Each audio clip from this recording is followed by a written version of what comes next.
Hello ladies and gentlemen, Devin from DCON here, and this is Shure's KSE1200 Electrostatic Earphones. These were released in April of this year and are Shure's flagship earphones. These earphones are identical to Shure's KSE1200 earphones released 3 years ago, with a few minor differences which I'll go over in just a second.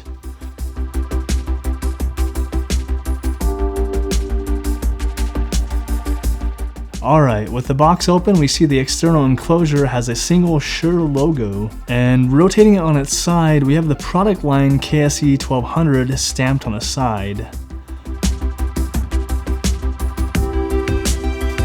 Alright, let's open this guy up. The first thing we see is the included manual, and let's take a closer look at that. Pretty standard fare so far, and it comes with a registration card and warranty information as well.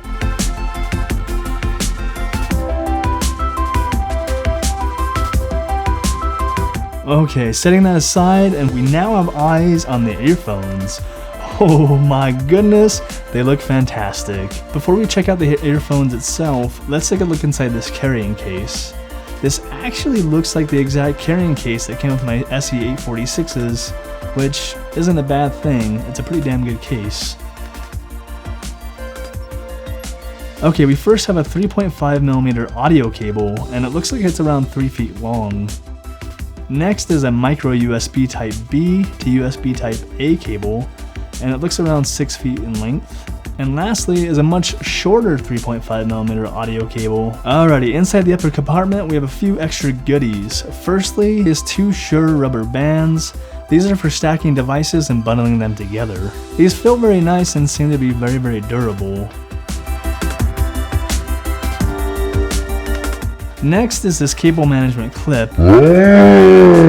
Now that we've retrieved that, here's a closer look. Lastly is your standard 3.5mm to 6.35mm adapter that comes with other Shure headphones.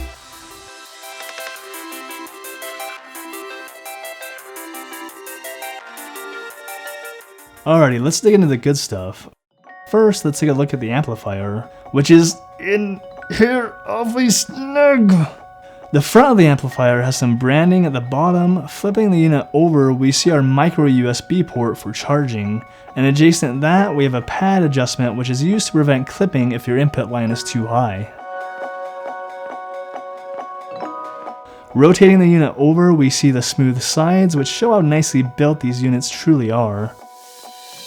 The top is where we find our power switch, which also doubles as our volume knob. The volume knob is buttery smooth and feels oh so good to turn. And just adjacent to the knob, you can see a power indicator.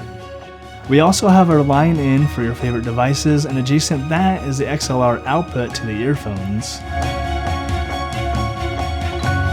Moving to the rear of the unit, we see 2 rubber feet, which do an excellent job at preventing the unit from slipping. Alright, let's take a look at the earphones. Taking a closer look at these reveals that they are indeed the KSE1200 earphones repackaged. The reason for the KSE1200 nomenclature is because the included amplifier is only an amplifier and not a DAC amp as we have seen in the KSE1500. The great thing about the KSE1200 is you can utilize your own DAC source rather than relying on the built-in DAC of the KSE1500.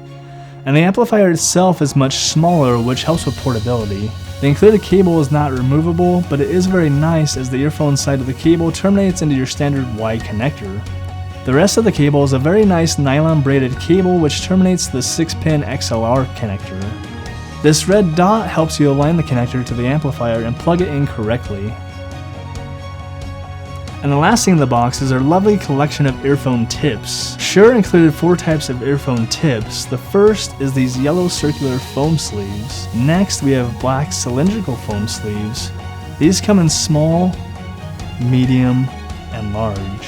Thirdly, we have these soft flex sleeves, and they also come in small, medium, and large.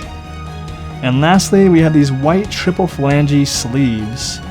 Shure also includes an earwax cleaning tool for the OCD people like myself. And that's going to wrap up this unboxing. I hope you found it useful. If you did, please send me your likes. If you enjoy my content, send me your subs. And as always, thank you for stopping by. I'll see you next time.